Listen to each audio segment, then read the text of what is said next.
Good morning. How are you? It is bright and early here in Las Vegas. Well, no, it's not bright. It's still dark and early, by God. But a few of us did manage to make it out here to Vegas for the meetup. Had some really fun times hanging out with Matt from Foulball Productions, good buddy 32 Flavors of Nick Weiser, and a few others, including Man of War 665, Neighbor of the Beast. It has been a good time here in Vegas, and I figured, you know what? I want to go ahead and stay on schedule, do my Mando review this week. So I am coming to you off of the tablet today. Let me know if the audio's okay. I've only streamed this way one other time, and not exactly my my normal studio mic setup. But good morning. Yes, we are coming to you from Caesar's Palace in Sin City. And Mando Chapter 15. This one, it was the return of Bill Burr. The return of Bill Burr, guys. And pretty basic short episode again this week. I did enjoy the action, and I definitely liked the interaction among the characters overall. We got something that I definitely did not expect today from today's episode, and that was the face of Pedro Pascal, which really, really shocked me. I was not expecting that, and hopefully it's another step to setting up to letting him show his face in this show, because as I mentioned, after hearing about all the kerfluffle with Pedro, before the series aired, that there was a bunch of dust up about him showing his face more, and seeing those first few episodes with the guest stars was it really brought to light why Pascal was upset about that. And so getting to see him without the helmet on in today's episode, I thought was good. It really helped with the character, and that hopefully that's laying the groundwork to letting us get more of that, because Pedro's got a point. I mean, he really does. And yes, as always, Mandalorian features a good guest star, and today I'm going to agree, Rayron, it was certainly Slave One. It was really cool. We got a neat scene in the beginning when, right after they pick up Bill Burr's Mayfield character from the scrapyard, where he is doing some work as a New Republic prisoner, and they all board into Slave One, and they take their seats in kind of the passenger area, and you see that it rotates within the ship as the ship redoes its alignment to go into flight, which was a neat touch, because it's something I think probably all of us had thought about a little bit, is with the way that the ship is sort of engines down and then it goes 90 degrees to enter into flight. What are the logistics on that, right? And we saw it. There's a compartment that basically rotates with the tilt of the ship inside, which was cool. That was a neat scene. It was one of the first for me this season where it was really blatantly, obviously CGI.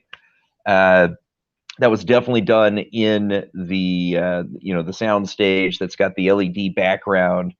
That so it was kind of a bummer. I mean, it didn't look bad, but you could tell, obviously, that they weren't inside a rotating ship. Not that that was a bad thing, and it's not a criticism. I mean, you're gonna have some stuff like that in the show. It looked good enough, which is about all you can ask for. So usually in my Mando reviews, I typically have my giant cup of coffee, but this morning, it's Diet Coke, because at Caesars they make me pay if I want to use the K-Cups that they provide for my Keurig machine. So I'm going to have to skip coffee for the moment. It's all right. It's all right. No, overall, good episode. I did enjoy it. It had good action. It had good motivations for the characters. The acting was significantly improved. Whatever gave Gina problems uh, during her previous appearance this season, that gave kind of that sort of wooden acting, that was gone, which was good. She gave a much better performance today, and she was really good opposite Fennec Shan. The two of them acting as snipers in today's episode they were a good team. I liked seeing them together, so that was excellent. And Dad Bod Fett was on point. Tamara Morrison did a great job in the episode today. Enjoyed it, and Bill Burr's return as Mayfield was excellent as well. It was interesting seeing a little bit more of Mayfield's background, and of course, being revealed as a former Imperial trooper himself, and having some inside knowledge in order to help the guys get the location of Gideon's ship. So, basic plot of the episode is they go spring Mayfield. Cara Dune brings him out as a marshal of the New Republic.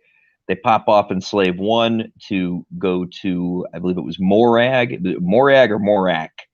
I've only watched it the one time, so I could be slightly misremembering the name of the planet, where there is an Imperial remnant base that's got a terminal that Mayfield can access in order to get the location of Gideon's ship. And the setup for how they get into the base is pretty cool. They hijack a transport vehicle that's bringing in an exceptionally volatile chemical. And this stuff, if they drive too fast or it gets shook up too much, it explodes. And as they're driving into the remnant base, they get assailed by pirates, is what they say. But I mean, pirates are stealing the cargo, and these guys were just trying to blow it up. So they called them pirates, but to me, these guys, they were just. I'm not sure what the right word is. I mean, if you were from the Empire, you would call them terrorists.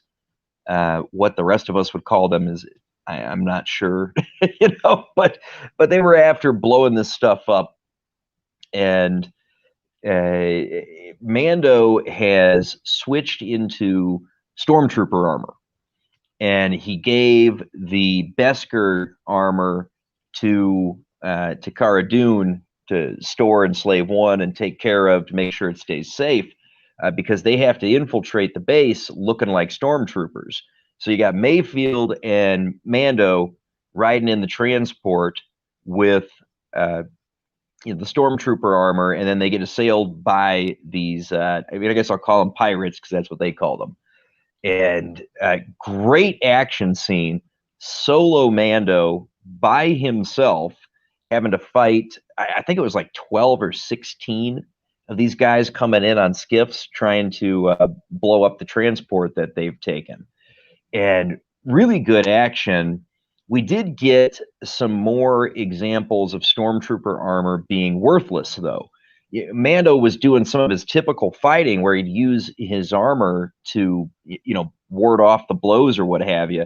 And the armor on his left arm just got shattered and just blown apart. Well, not blown apart. I mean, it was he got hit by, kind of a spear staff, and it just shattered the armor on his left arm.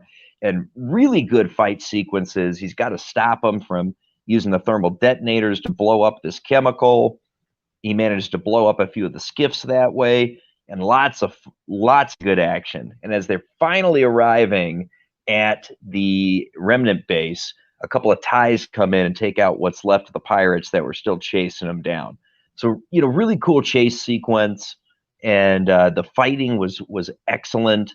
And Mando finally got to do it himself, right? Which has been, something of a criticism in this season, where he's always had this support and doesn't get to really showcase his own skills. But we did finally get to see that in this episode, which was great.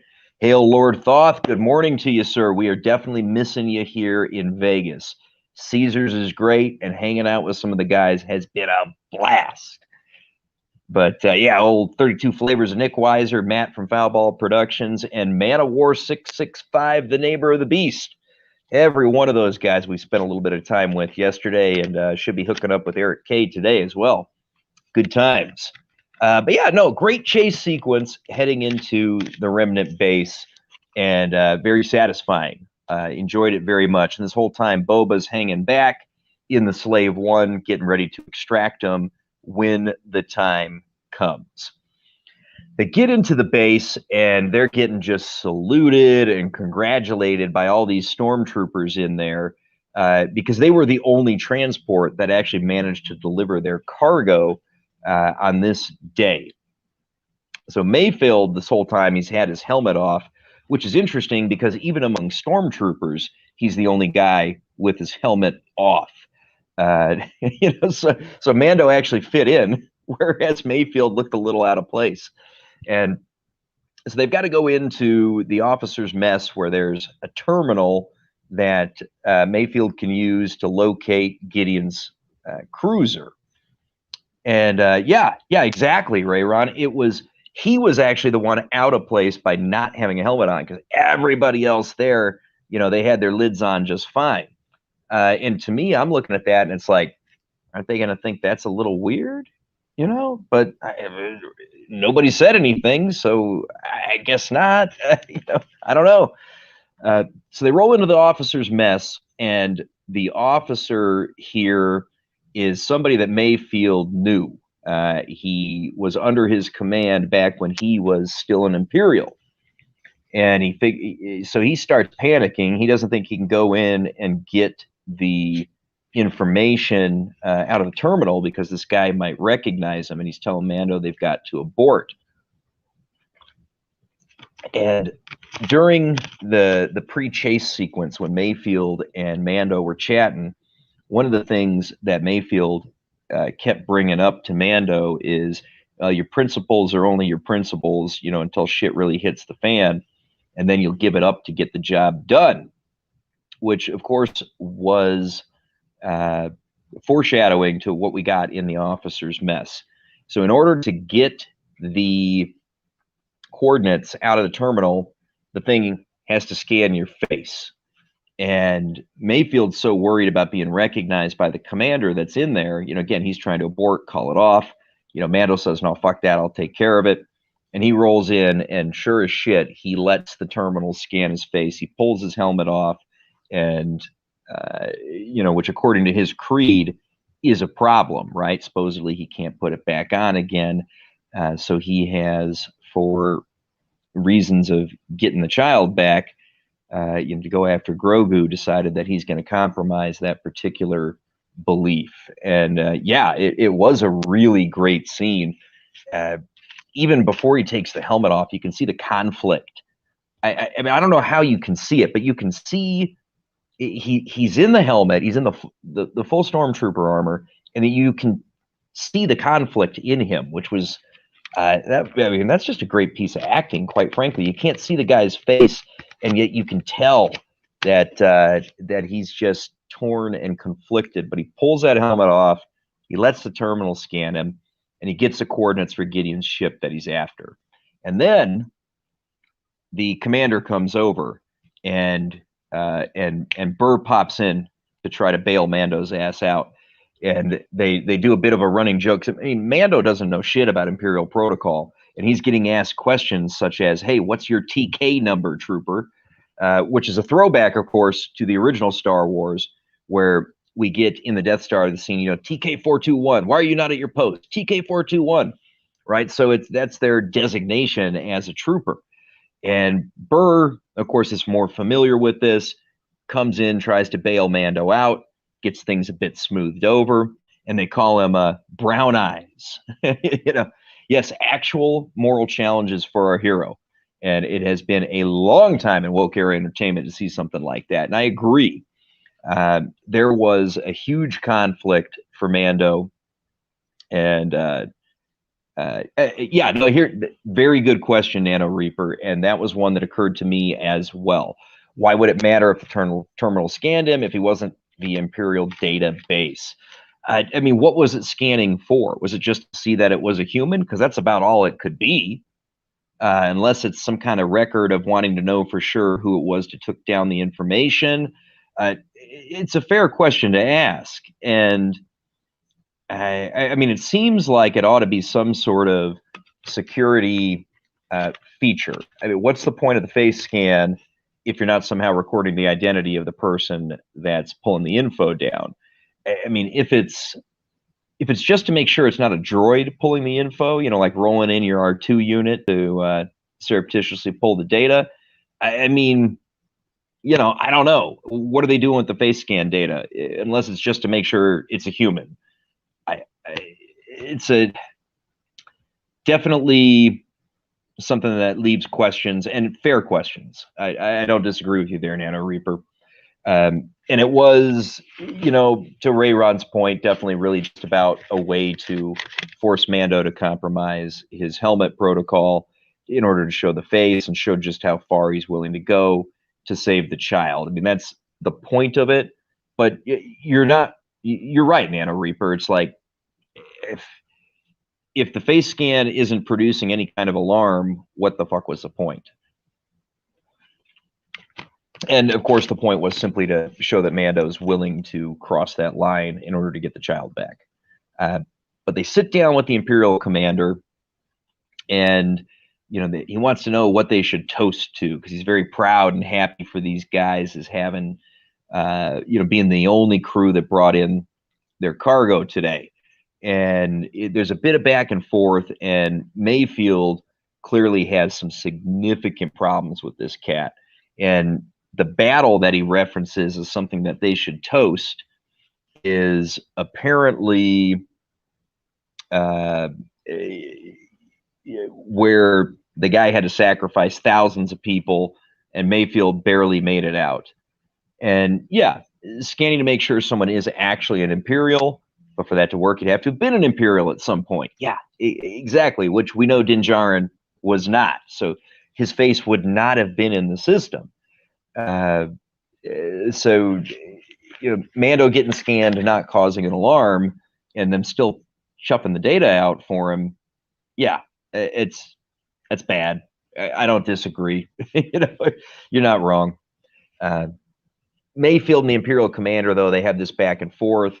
And Mayfield finally just draws and kills him. And it's like they're in the mess hall, and there's like 3 other dudes there, and Mayfield just blows the commander away because, you know, and that was exactly like toasting Benghazi with Hillary. That was 100%. That's a great analogy, Nano Reaper. You're dead on. But yeah, just another red shirt. You know, could have been an automated audit trail that includes Mando's face, with an assumption being if he's there, he's authorized. I mean, that's about the best explanation you can get. But yeah, Nano Reaper, dude, you were so on the money with that. Toasting this battle where all Mayfield's buddies got killed with the commander is exactly like Benghazi and Hillary. Dude, that couldn't be more perfect.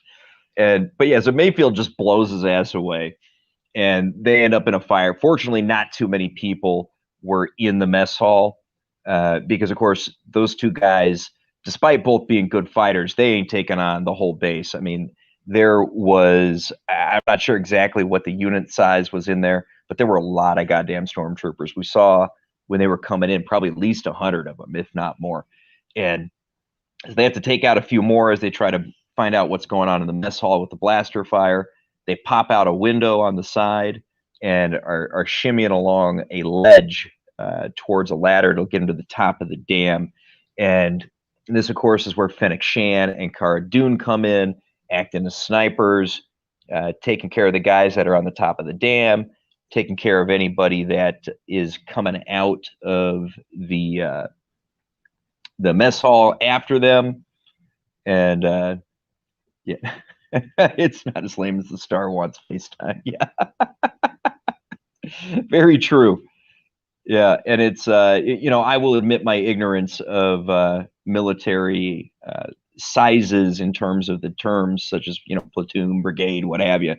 I'm not necessarily familiar with exactly how many folks are in there. I mean, my quick scan said 100, 120 guys at least. So I mean, is that roughly the size of a brigade? I don't know, Nano Reaper. I was not in the service, so I'm not well equipped to respond to that.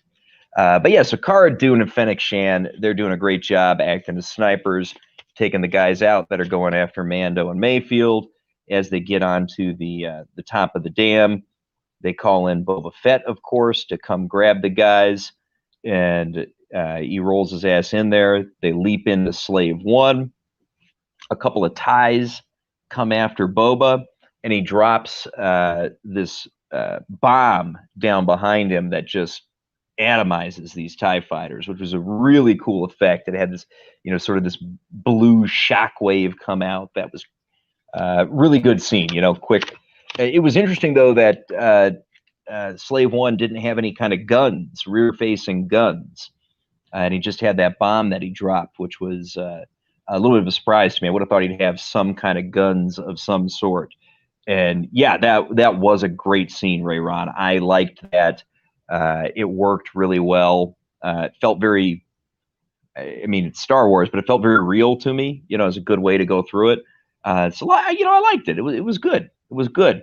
And they meet back up. They're gonna pick up Fennec and Cara Dune. I'm assuming because this is a small remnant base that those two ties may have legit been all that they had. Because that's all we saw come out when they were taking out the pirates as the transport was entering the base. So that's probably all they had in the way of ships. See, it does, though. Bottom cannon can rotate 360. Yeah, I mean, he wasn't firing, so maybe he just figured his bomb was the best way to go. I don't know. But he pops back down a little bit later to pick up Cara Dune and Fennec Shan, and they go ahead and they cut Mayfield loose, and Cara Dune agrees that he must have died in the explosion of the refinery. Which was, it was the right decision. It was a good turn. They let him go. Basically, you helped us out. You did everything you could. You put your own life at risk. You got us what we needed, and so we're just gonna disappear you so you can no longer be a prisoner. So, that was cool. I didn't mind that. It did seem to me in character for Dune, which worked, man. So it was definitely nice getting some good action from Gina Carano in the Gina Carano show, though. Absolutely. And whatever problems she had with her performance a couple episodes ago, no problem today. So, yeah, Bomb is definitely a more awesome scene. No question about it, man. No question about it. And we get one final closing scene to the episode to sort of prep us for the season finale next week. And a message gets sent to Gideon. And he gets called over to you need to see this, sir. And it's a hollow message from Mando. And he's basically repeating the speech that Gideon gave to him at the end of last season. What you have is more important to me than you can know. You don't understand what you've got, and I'll do anything to get it. So Gideon knows Mando is coming, which, while it made a very cool scene, because it's like, yeah, you son of a bitch, I'm coming to get you, kind of thing. That was really fucking stupid tactically. It made a really cool cinematic scene, but tactically it was dumb as hell. I mean, you just alert Gideon that you're on your way coming to get the child. I mean, this guy's got an Imperial light cruiser and lots of ties, plenty of weaponry, what have you, and you tell him you're coming. I don't know. Maybe, maybe I'm stupid. Maybe I'm the dumb one. But yeah, it telegraphs your intent. I mean, why are you telling this guy whom you know to be a badass that you're coming to get him? You've just put him on alert.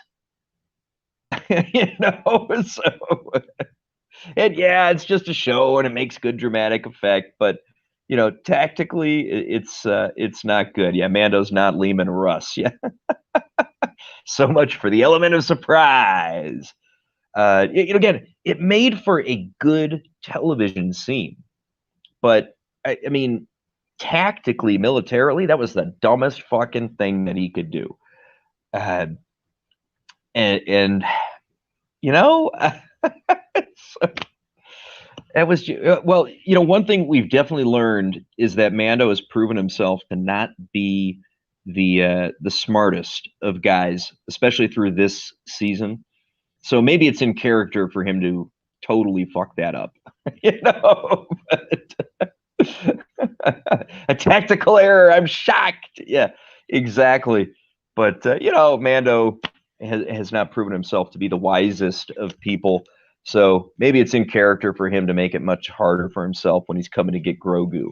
So the season finale, I do got to admit, I'm looking forward to it. It's certainly going to be action packed, and I think we're going to see a couple of possible more tie-ins with some of these spin-off series that just got announced. So they've got the Rangers of the New Republic that was announced yesterday. And I have a feeling that we may get a little bit of insight into just exactly who and what is in that.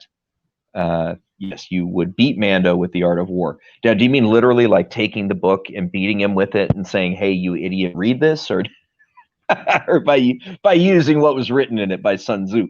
So, yeah, he's certainly not a tactical genius, which is great because I think they're certainly setting up Grand Admiral Thrawn to be the big bad of the universe. Um, and, and and so I think that's. I mean, they told us that we're going to get crossovers between Ahsoka and Rangers of the New Republic and Mandalorian. So these three shows are going to form a cohesive unit, and it's good because Mando is a tactical moron, and he's going to be going up against the tactical genius of Grand Admiral Thrawn. I would not be surprised if next week's episode did deliver us. We could be seeing the death of Moff Gideon next week, because Thrawn is the real big bad, not Gideon. I think that's what they've been setting up this season, particularly with the Ahsoka episode. And so we could very well see the death of Gideon in the season finale. Certainly, we're going to have a retrieval of the child.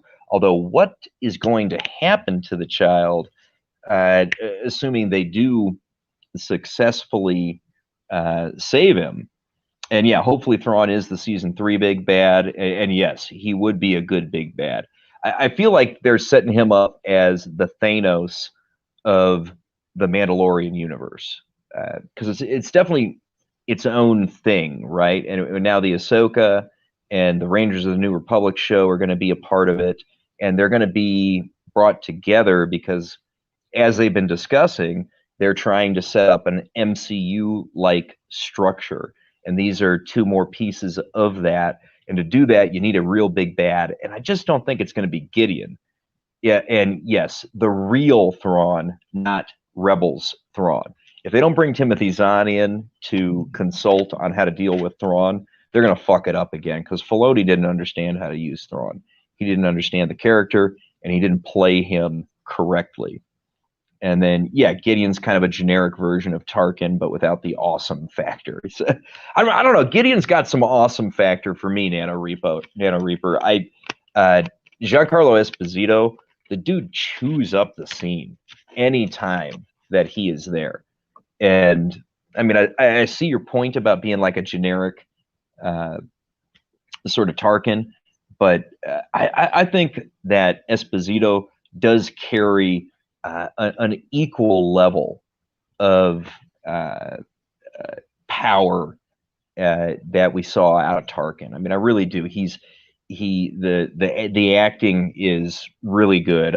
I love Esposito, and I like the knockoff Vader armor too. And I'm almost curious about what the deal with it is. And I imagine a lot of other people are too. So maybe we don't get the death of Gideon next week, because there'd be a lot of open questions that wouldn't be answered if we saw that already.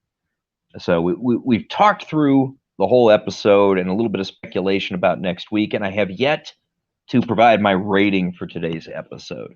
And I'm going to have to go with experience and spectacle, loop the score into that.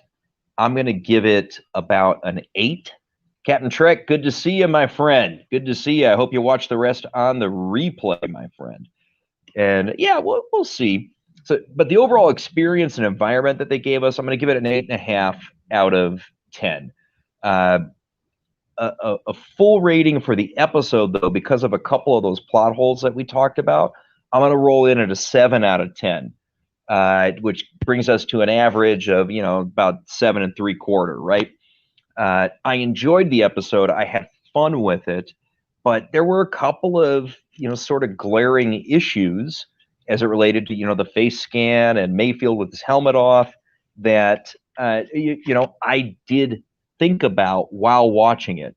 And if I'm thinking about that when I'm watching it, then that, it knocks your overall score down a little bit for me. So we're going to roll it at a 7.5 as my overall score on this one. It was good. It was fun. It was enjoyable. It was great to see Mando get some good action.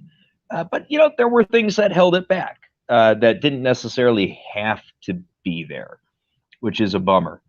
All right, y'all. I am wrapping up, and yeah, gonna have to deduct a point for being another forest planet. Yeah, 6.5 out of 10. I don't think that's unfair, Nano Reaper. The biggest drags on my rating are definitely the issues with the helmet and the face scan. They were glaring enough that I thought about them during watching it, and that definitely knocks a point off. Otherwise, no, it was good, man. I mean, I did enjoy it. They're still doing a good work with Mando, and as long as they are not still leading up to the Disney tragedy movies, then we're okay. I mean, I guess we'll see how it shakes out. But all right, everybody, have a good morning. Thank you for tuning in, and we'll catch you on the next stream or the next video. Take it easy.